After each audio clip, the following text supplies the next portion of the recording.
When the United States entered World War II in December 1941, more than 1 million African American men and women would go on to serve in the armed forces. They answered the call to defend freedom and democracy on a global scale, yet they did so while living under a system of segregation and discrimination at home. This glaring contradiction gave rise to what black newspapers called the WWII campaign: victory against fascism and tyranny abroad, and victory against racism and injustice at home. The U.S. military in the early 1940s remained rigidly segregated, a policy upheld from the top levels of command down to individual training camps. Black soldiers served in separate units, almost always commanded by white officers, and were frequently relegated to support and labor roles such as transportation, supply, construction, and quartermaster duties rather than frontline combat positions. Many military leaders held deeply prejudiced assumptions about the intelligence, discipline, and courage of black troops, despite a long and proud history of black service in every American war dating back to the Revolution and the Civil War. Even so, thousands of African Americans enlisted voluntarily and were drafted into service, determined to prove their loyalty, skill, and courage, despite the systemic barriers placed before them. Civil rights organizations, most notably the NAACP, pushed hard throughout the war years for expanded opportunities, pressuring the government and military leadership to open more combat roles and leadership positions to black servicemen. Their service, sacrifice, and persistence would ultimately help reshape not only the outcome of the war, but the broader fight for civil rights in post-war America. Perhaps the most celebrated black unit of the war was the 332nd Fighter Group, known collectively as the Tuskegee Airmen. Trained at the Tuskegee Army Airfield in Alabama, beginning in 1941, these pilots became the first African American aviators in the history of the United States military, shattering decades of racist assumptions that black men lacked the intelligence, reflexes, or discipline required to fly high-performance combat aircraft. The program itself was something of an experiment forced upon a reluctant military establishment by political pressure and civil rights advocacy. Many white officers expected the Tuskegee program to fail. Instead, it produced some of the most skilled and disciplined pilots of the war. The Tuskegee Airmen flew thousands of combat missions over North Africa, Sicily, and later throughout Europe, escorting American bombers deep into heavily defended enemy territory. Their reputation for discipline and reliability grew quickly among bomber crews, many of whom specifically requested the red tails, named for the distinctive red paint on their aircraft tails, as their escort of choice due to remarkably low bomber loss rates when the Tuskegee squadrons flew protection. Leaders like Benjamin O. Davis, Jr., who commanded the group and later became the United States Air Force's first African-American general, led with quiet, relentless professionalism, despite facing constant scrutiny, suspicion, and hostility from segments of the white military leadership who doubted them from the start. The success of the Tuskegee Airmen did more than win battles in the sky. It fundamentally undermined long-standing myths about black capability in technical and combat roles, becoming one of the most powerful symbols in the broader post-war push toward military integration.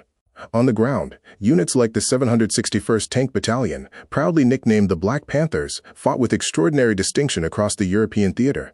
Deployed to the front in late 1944 under General George Patton's Third Army, the 761st saw brutal, sustained combat during the Battle of the Bulge and the subsequent push into Nazi Germany itself, earning a hard-won reputation for toughness, reliability, and battlefield skill in some of the war's fiercest and most desperate fighting. Despite proving themselves repeatedly under fire, black soldiers continued to face discrimination even on the front lines of combat. They were frequently issued outdated or inferior equipment, denied proper recognition for acts of valor, and routinely passed over for medals and commendations that white soldiers received for comparable or lesser achievements. It would take decades before many black veterans finally received the honors they had rightfully earned in combat, including a Medal of Honor awarded posthumously to Vernon Baker in 1997, more than 50 years after his heroic actions fighting in Italy in 1945.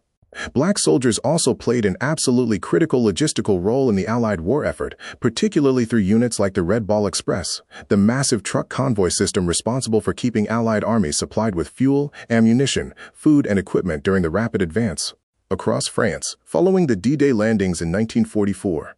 Staffed predominantly by black drivers working around the clock in dangerous conditions, the Red Ball Express kept vital supply lines open. Without this relentless flow of material, the Allied breakout from Normandy and subsequent advance toward Germany would have stalled entirely. Throughout the war, black servicemen faced humiliation, hostility, and injustice, not only from enemy forces overseas, but from the very military institution they had volunteered to serve.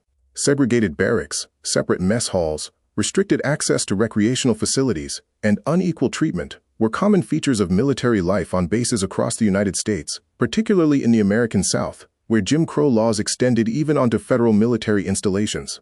Black soldiers training within the United States often faced worse treatment from local civilians, law enforcement, and even military police than they encountered fighting the enemy overseas. Stories abounded of black soldiers in uniform being refused service at restaurants, assaulted for using whites-only facilities, and treated with open contempt in towns near their training bases, even as German prisoners of war held in the same regions were sometimes afforded more courteous treatment. Racial violence and injustice within the ranks were not uncommon during this period. Riots and violent clashes broke out at several military bases, as tensions boiled over between white and black servicemen, fueled by long-standing discriminatory practices, unequal punishment for infractions, and the daily indignities of segregated military life. Despite serving under the same flag and facing the same enemy, black troops were routinely denied basic respect and dignity by a system explicitly built on the foundations of segregation and racial hierarchy. These injustices did not go unnoticed by black soldiers themselves. Many returned home from the war, having witnessed firsthand the gap between America's stated ideals and its actual practices, more determined than ever to challenge the racist structures they had risked their lives to defend the nation from. The contributions of black Americans during World War II were by no means limited to combat roles overseas.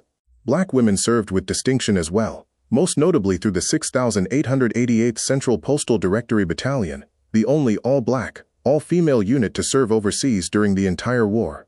Deployed first to England and later to France in 1945, the 688, as they became known, was tasked with clearing a massive, years-long backlog of undelivered mail intended for millions of American troops stationed across Europe. Military officials estimated the task would take approximately 6 months to complete. The battalion finished the job in under 3, dramatically boosting morale for homesick soldiers desperate for connection with their families. On the home front, black workers, including large numbers of women, filled crucial and often dangerous roles in wartime industries, working in factories, shipyards, munitions, plants, and defense facilities to keep America's war machine running at full capacity. This period coincided with and accelerated the Second Great Migration, a massive movement of black families from the rural South to industrial cities in the North and West, in search of better wages, greater opportunity, and escape from the oppressive conditions of Jim Crow segregation. This demographic shift would have profound and lasting effects on American cities, culture, and politics for decades to come. The service of black Americans during World War II left a profound and lasting impact on the nation, one that extended far beyond the battlefield. Their proven performance in combat and combat support roles, combined with growing public awareness of the glaring hypocrisy of fighting fascism and racial tyranny abroad while enforcing brutal segregation at home, added tremendous moral and political momentum to the emerging civil rights movement of the post-war years. In 1948, just 3 years after the war's conclusion, President Harry Truman signed Executive Order 9981, officially ending segregation within the United States Armed Forces. This landmark decision was directly influenced by the demonstrated courage, discipline, and capability of black servicemen throughout the war, as well as sustained, relentless pressure from civil rights leaders, veterans organizations, and returning black veterans themselves who refused to accept a return to pre-war conditions. The story of black soldiers in World War II remains one of profound contradiction and remarkable resilience.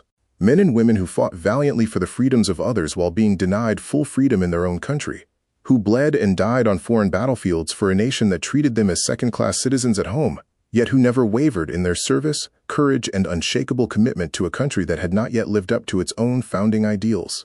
Their legacy paved the way for the integrated military and broader civil rights victories that would follow in the decades ahead.